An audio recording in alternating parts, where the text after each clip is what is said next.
Police are hunting a serial arsonist after 3 schools were set alight in a matter of hours on the Gold Coast. The early morning fires caused extensive smoke damage, but the Queensland Fire Service says it could have been much worse.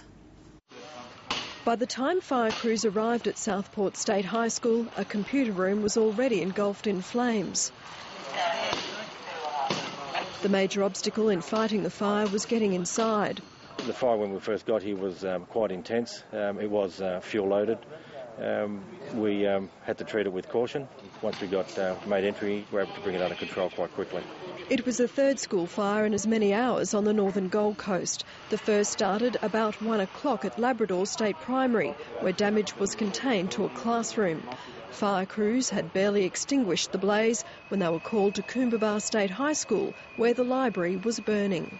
We were quite fortunate that the security monitoring company had picked up the alarms quite quickly and hence responding the fire crews.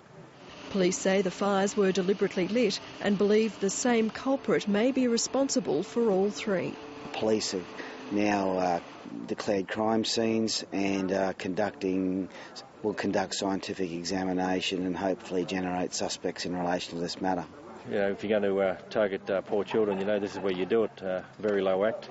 You know, the cost of the community and, you know, the inconvenience to the school, to the students.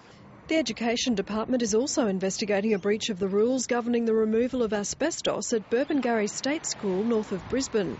The department says a contractor working at the school used power tools to cut through asbestos sheeting last weekend and failed to install adequate barricading. When this asbestos incident occurred, it was out of school hours and there were no children and no staff anywhere around. The building was being pulled down to make way for a new teaching block. The school's been ordered to pay a $1,600 fine and the contractor has been slapped with an $800 fine by Workplace Health and Safety Queensland. Daya Clark, ABC News.